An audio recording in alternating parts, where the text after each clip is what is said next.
Good morning बच्चों, सुप्रभात। एक नए दिन की शुरुआत के साथ मैं फिर आपके पास एक नए क्वेश्चन लेकर के हाजिर हूं।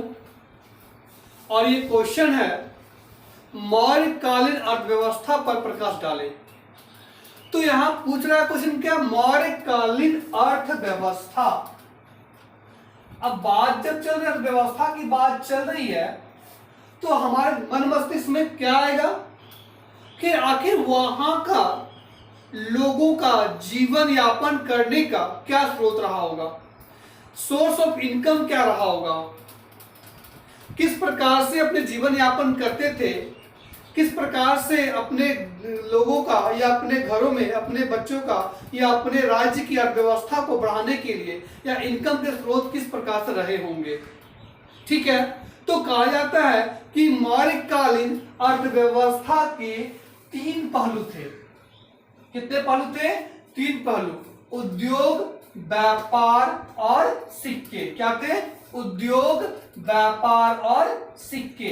ये तीन पहलू थे जिसके माध्यम से यहाँ की आर्थिक स्थिति सफलता पूर्वक चलती होगी। और यहाँ के बहुत ही संपन्न राज परिवार थे और यहाँ की प्रजा भी बहुत ज्यादा अपने राजा के प्रति बहुत सकारात्मक भाव रखते थे। इसका सबसे बड़ा रीजन है कि यहाँ रोजी रोजगार के लिए किसी प्रकार की असुविधा नहीं थी। यहाँ पर जो अर्थव्यवस्था के लिए उपाय अपनाए गए थे वो सर्वोत्तम थे। ठीक है, तो कहा जाता है कि यहाँ पर जो व्यापार हुआ करता था, व्यापार की अगर बात की जाए तो यहाँ व्यापार कैसा होता था? आंतरिक और बाह्य व्यापार। आंतरिक व्यापार का मतलब क्या होगा? आंतरिक व्यापार का मतलब होता है देश के अंदर, देश के अंदर। ठीक है, आंतरिक व्यापार। अब बात करते हैं क्या कि बाह्य व्यापार में क्या होगा? देश के बाहर, मतलब कि अन्य देशों से किया गया जो व्यापार हुआ करता था वो व्यापार कैसा हुआ करता था? वो बाह्य व्यापार हुआ करता था। तो यहां आंतरिक व्यापार जो हुआ करता था वो सड़क और नदियों के द्वारा हुआ करता था, किंतु ये बाह्य व्यापार जो हुआ करता था, देश के बाहर जो व्यापार हुआ करते थे, बाह्य व्यापार, ये व्यापार हुआ करता था समुद्र मार्ग के द्वारा। समुद्री मार्ग के द्वारा यहाँ व्यापार होने का प्रमाण मिला है। यहाँ का जो बंदरगाह प्राप्त हुआ है, यहाँ जो लोगों ने के द्वारा जो बंदरगाह की खोज की गई है, इस बंदरगाह से समझ में आता है कि यहाँ पर बाह्य व्यापार और खास करके मिस्र, सीरिया और मेसोपोटामिया, इन देशों के साथ इसका व्यापार सफलतापूर्वक चला। यहाँ पर जो आंतरिक व्यापार हुआ करते थे, ये व्यापार सड़क मार्ग के द्वारा और नदी मार्ग के द्वारा व्यापार यहाँ पर हुआ करती थी। यहाँ ताम्रलिप्ति बंदरगाह पाया गया है, जो समुद्र के किनारे बंदरगाह जो है वो बंदरगाह के द्वारा जो है यहाँ पर बाहरी व्यापार इट मीन्स क्या? विदेशी व्यापार यहाँ पर बहुत अधिक प्रचलित थे। यहाँ पर व्यापार का सबसे बड़ा जो साधन था वो कपड़ा व्यापार था। यहाँ कपड़ा व्यापार हुआ करता था। यहाँ के मलमल बहुत पसंद किए जाते थे। यहाँ की तराशी मूर्तियों को लोग पसंद करते थे। तो इन चीजों को बाहर के देशों में खास करके मेसोपोटामिया की जो महिलाएं थी, ये महिलाएं जो थी भारतीय मलमल के बहुत शौकीन थी और ऊंचे से ऊंचे कीमत दे करके इनको क्या करती थी? अपने प्रसाधन में, अपने वस्त्र में, अपने घरों में इसे शामिल करती थी। इसके साथ साथ सजावट की जो वस्तुएं हुआ करती थी, इन वस्तुओं का भी यूज यहाँ पर हुआ करता था और विदेशों में इनकी वस्तुओं को बहुत ज्यादा पसंद किया जाता था। इनकी वस्तुओं को दुगनी कीमत लोग लेकर के खरीदना पसंद करते थे और जिससे कि यहाँ की अर्थव्यवस्था का एक बहुत मजबूत आधारशिला प्राप्त हुआ।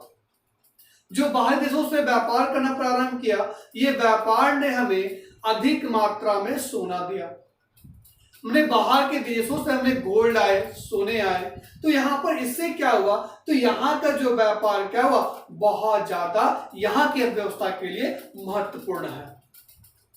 दूसरी बात करते हैं हम लोग उद्योग का बात करते हैं, तो यहाँ पर चमड़ा उद्योग, वस्त्र उद्योग, कालीन, मलमल, इन सभी के उद्योग पाए गए हैं और इन उद्योगों में हजारों लोग यहाँ पर क्या करते? श्रमिक के रूप में काम करते थे और ये उद्योग अपने स्तर का बहुत, कहने का मतलब है मौर्य काल के उत्थान कहा जाए या मौर्य काल के अर्थव्यवस्था का एक बहुत मजबूत कड़ी बोला गया यहाँ का उद्योग। यहाँ के उद्योग जो हुआ करते थे, मलमल के उद्योग हुआ करते थे, कपड़े के उद्योग हुआ करते थे, बड़ी बड़ी चादरें और बड़ी बड़ी कालीनें बनाई जाया करती थी। यहाँ पर कृषि वस्तुओं का भी ये हुआ करता था। से कृषि वस्तुओं का मतलब यहाँ क्या था कि भेड़ों से ऊन निकाल करके हम बात करते हैं कृषि और पशुपालन की जब बात करते हैं तो यहाँ पर कृषि में कपास के जो उत्पादन हुआ करते थे और पशुपालन में जो भेड़ों से जो ऊन निकाले जाया करते थे, उन ऊनों के द्वारा यहाँ पर जो ऊनी कपड़े बनाए जाते थे, गर्म कपड़े बनाए जाते थे, इन चीजों का यहाँ व्यापार हुआ करता था। इसके साथ साथ यहाँ पर कारीगर भी हुआ करते थे जो मूर्तियों को तराश कर, पत्थरों को तराश कर मूर्ति निर्माण किया करते थे। इनके जो बनाए गए वस्तुओं को सजावट में लोग उपयोग करते थे। तो इन सभी चीजों का क्या था, यहाँ बहुत बड़ी मात्रा में उद्योग था। इन उद्योगों की वस्तुओं को लोग पसंद करते थे। लोगों को प्रोत्साहित हुआ करता था जब इनकी वस्तुएं बाहर के देशों में पसंद किए जाते थे। बाहर में तो बिकता ही था, भारतीय बाजारों में भी इसके क्या बहुत अधिक इसकी मांग थी। इसके कारण से इसकी अर्थव्यवस्था दिन पर दिन क्या होती गई, मजबूत हो चली गई, मजबूत हो गई। इसकी अर्थव्यवस्था के यहाँ के जो लोग थे बहुत सुखी जीवन यापन करने लगे। तो यहाँ का आधार क्या, इसकी मुख्य आधार में एक और कड़ी क्या जुड़ गई, उद्योग। अब तीसरी बात आती है क्या, सिक्के।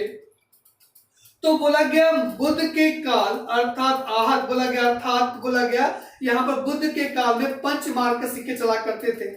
यहाँ पर सोने के सिक्के, चांदी के सिक्के और तांबे के सिक्के बहुत अधिक प्रचलन में थी। यहाँ सोने के सिक्के को कासार्पण कहा गया, ठीक है, सॉरी, यहाँ सोने के सिक्के को निष्क कहा गया।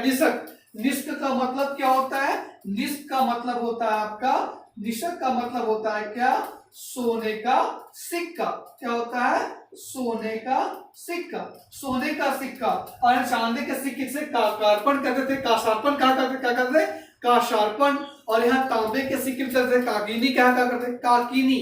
तांबे के सिक्के को काकीनी, चांदी के सिक्के को काशार्पण और सोने के सिक्के पे यहाँ पर निष्क कहकर यहाँ पर पुकारा करते थे। और यहाँ पर सिक्के बहुत अधिक मात्रा में मिलने के कारण हमें यह भली भांति ज्ञात होता है कि यहाँ पर अर्थव्यवस्था का बहुत बड़ा कारण था क्या, यहाँ पर सबके सिक्के। यहाँ पर टकसाल पाए गए हैं, बहुत से टकसाल की भी यहाँ पर जानकारी प्राप्त हुई है। इन टकसालों से हमें सोने, चांदी और तांबे के सिक्के के प्रमाण मिले हैं। यहाँ पर टकसालों में एक अध्यक्ष हुआ करते थे, इसे लक्षणा अध्यक्ष कहा जाता था। इसे क्या कहते थे, लक्षणा अध्यक्ष भी इसे कहा जाता था। बोला गया है कि यहाँ पर अध्यक्ष हुआ करते थे, मुद्रा का परीक्षण करते थे। बोला गया मुद्रा का परीक्षण क्या करते थे, मुद्रा की शुद्धता की जांच क्या करते थे, जिसके द्वारा यहाँ पर सोने के सिक्के, चांदी के सिक्के और कांसे के सिक्के इत्यादि का प्रचलन अत्यधिक बढ़ गया था। ये था क्या, मौर्यकालीन अर्थव्यवस्था। ठीक है बच्चों, समझ में आ गया आप लोगों को।